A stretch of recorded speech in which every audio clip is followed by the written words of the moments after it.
The lives we want to live are right at the tips of our fingers.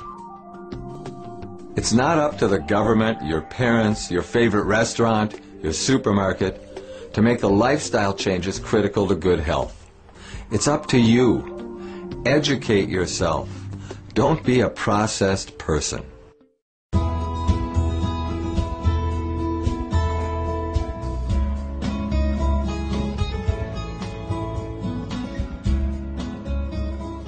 Hi, today we're here with Jeff and Sabrina Nelson, the makers of the new DVD, Process People, and also Get Healthy Now. And they also have a great website, vegsource.com, and we're going to talk with them today about how they got started. Thanks so much for joining us. So how did you get started? What made you decide to become vegetarian in the beginning? John Robbins. We read a book. I heard John interviewed on the radio, picked up a copy of Diet for a New America. I read it. I like to say I've been vegetarian longer than Sabrina. 2 days. 2 days. Oh, okay. I read the book first. Okay.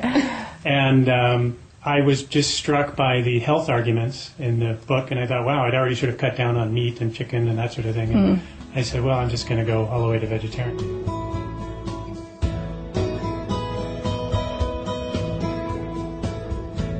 Modern meat production has developed in a particular way that makes for profits for agribusiness, but it makes for enormous suffering for the animals involved. They are confined in what are called intensive conditions that often give the animals no more space than their body requires. They're in cages the size of their bodies. There are enormous consequences to the way we as a culture eat, the way we as a communities prepare our food, the way we as families and individuals share our food. And I've tried to enlarge people's thinking around it.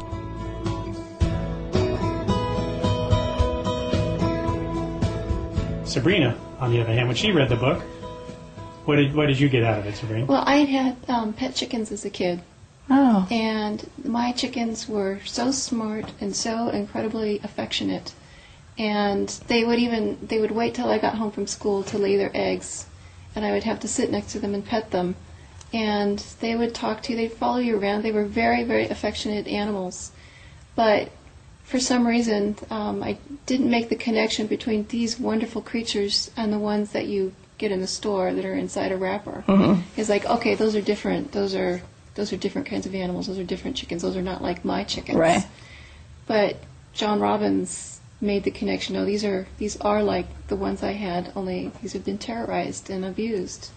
And they're not different, they're the same. It's just the way they've been treated that makes you perceive them as being different. So it was about the second chapter. I didn't even have to finish the book because I recalled back to being 9 years old and having these incredibly loving beings in my life, and it's like I can't be part of that.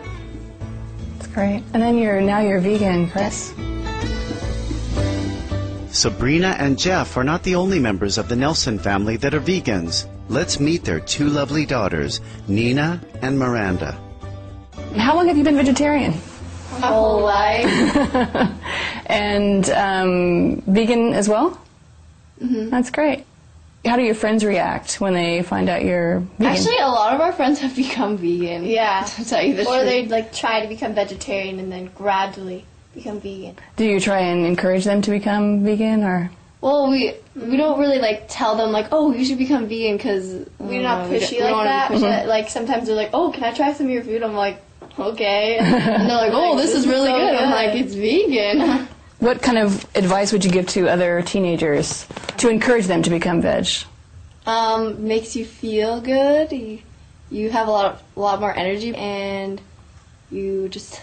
And you're not eating animals. Yeah, that's a big one too. You're not eating something that has eyes or had eyes, or had to be in suffering for you to have something that you don't really need.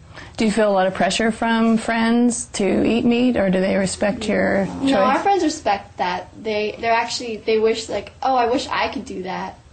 Most of them I wish I grew up vegan, so it's not a hard transition. Dr. Sandeep Gupta is a medical doctor from Queensland, Australia.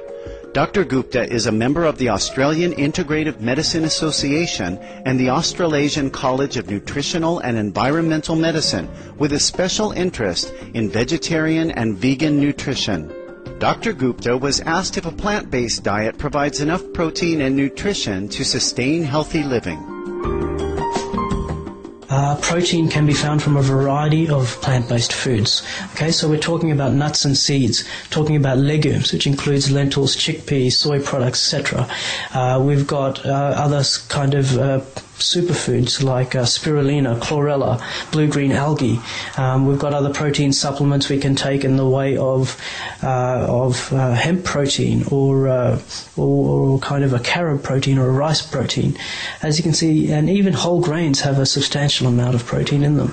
So really it's about having a balanced diet, rich in whole foods and superfoods, and that can provide adequate protein for all stages of life.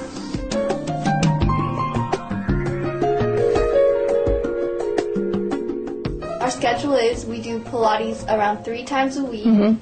We do ballet for like 3 or 4 hours a day. 3 or 4 hours a day. And once we get home, we do our homework for a long time. And we're usually up till midnight doing that. Wow. Yeah, and then we get up in the morning and go to school again. So what time do you have to get up in the morning? 6:30. Oh. Don't be a processed person.